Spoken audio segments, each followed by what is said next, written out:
Hi everybody, welcome back to the channel. Today we're going to be taking a look at the Masters of the Universe Revelations Sorceress.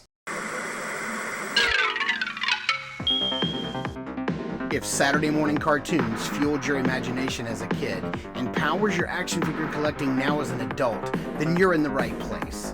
Thanks for stopping by and welcome to Saturday Morning Toy Collector. And if you like my content, please consider subscribing.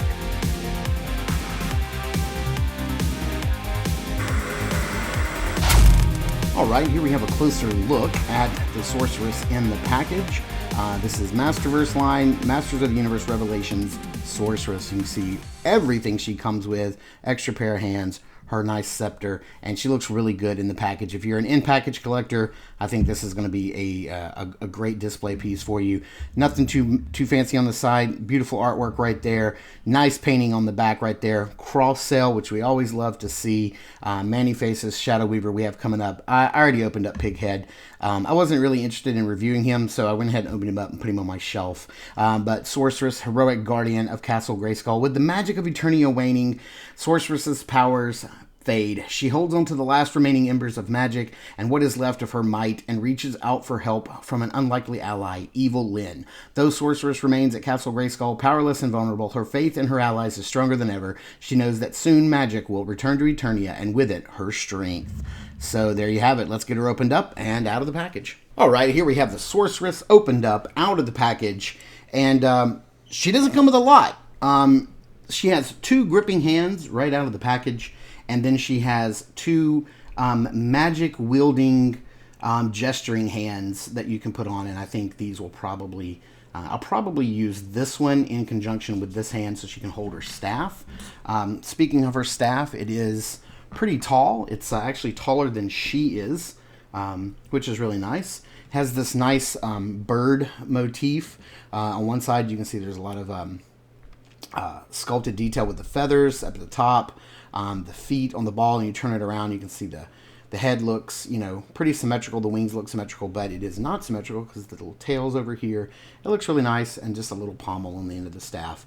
I will say this is a really beautiful figure, and one that I think is a gorgeous update to the original. Oh, she still has some tape here on the bottom, holding her wings, her feathers, whatever we want to call them.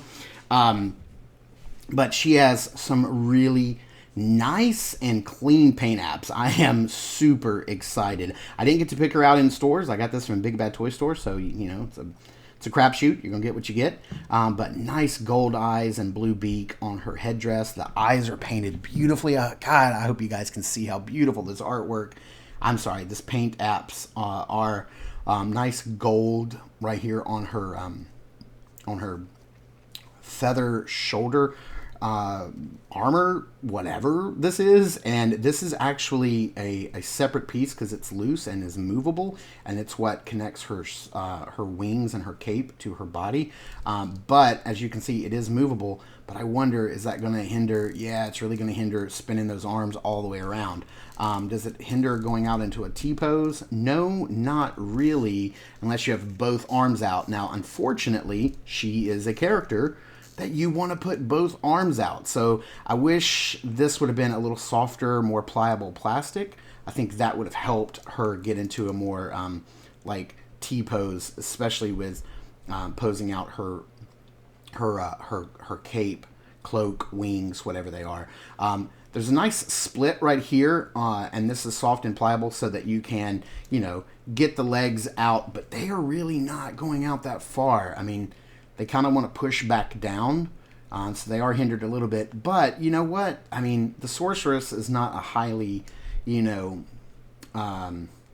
she doesn't get into a lot of action. She kind of stands around and poses and, you know, looks amazing, and then, you know, casts magic. So she's not like a ninja. All of my joints are like super duper stiff, so that's really good. Nice boot cut right there at the top. She does have a thigh swivel. Sorry, I'm not going over all of the articulation here, am I? I'm just really kind of half-assing this review. I'm sorry, guys. She does have a nice pivot, which is a nice point of articulation, so she can crunch forward that far, lean back that far, and she can swivel right here at the top of that diaphragm joint, since there's no waist articulation. And I'm glad that they decided to skip that, because I'd rather have just this part of articulation and not break up this sculpt, because this looks really, really beautiful. Now, her cape is in 2 different pieces, so it's layered. So you have the sculpted part right here, which looks really nice. I think they matched the color pretty well with the orange part. And then you have this blue part, and she does have these straps. So we're going to go ahead and put those on her if we can. Here, let's see if we can do this on camera. Let's go ahead. I should probably remove the hands to make this easier on myself, but there we go. Let's do that. Instead of futzing around for 15 minutes trying to get this thing on. And then let's put this piece on. And like I said, I'm gonna use one of each of the hands, because I want her holding her staff on my shelf. So there you have it. When you put the straps on, you can see that it comes out very nicely, and I think that that's a great solution to this problem. I'd rather have a soft goods cape than a hard plastic one any day of the week. That's me. That's just how I feel. I don't know. What do you guys think?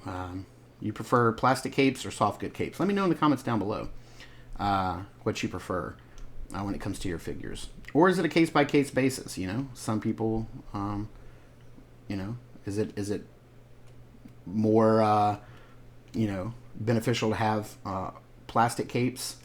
I wish McFarlane Toys would switch to soft goods capes for all their Batman figures. I'm having a really hard time getting this one on, and I'm not sure why. Maybe it's because of my big sausage fingers. Okay, one more and we're good. This has only taken us about 3 weeks to put these on, so I appreciate you guys hanging in there with me. Let's go ahead and put on her magic power gesturing hand, and there you have it. And so when she stretches out her wings before she becomes sore, there you have it. That's what she looks like, and it looks really, really nice. So I think what we'll do is we'll have this arm outstretched, and then we'll have her holding her power staff in this hand. Guys, I don't know how to action figure today. I don't know what's going on. Clumsy. Maybe I haven't had enough coffee this morning. But pull that down by her side. Choke up on that staff a little bit. Turn it to the front. And have her sort of gesturing with some power. Maybe get this around to the outside of her arm, so it drapes a little bit better. There you have it, and there's the Sorceress, looking pretty nice. Let's get these hands out of the way, and let's bring in her heroic protector, He-Man. Now, of course, he is on a base, and she is not, so let's get him off of that base. He still towers over her. She is pretty small next to He-Man. But I dig it. That looks great. Can you guys imagine if we had a Masters of the Universe Revelations scale Castle Grayskull? That would be crazy.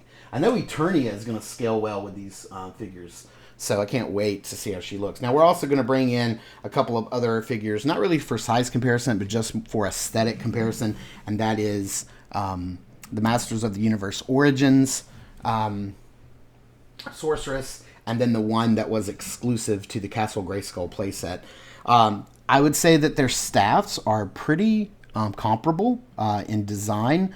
The colors are pretty comparable. You do have the chevrons, you know, the feathers on the skirt. I'm really glad that they give her this long kind of tunic and dress, as opposed to having her more of like in these Wonder Woman shorts.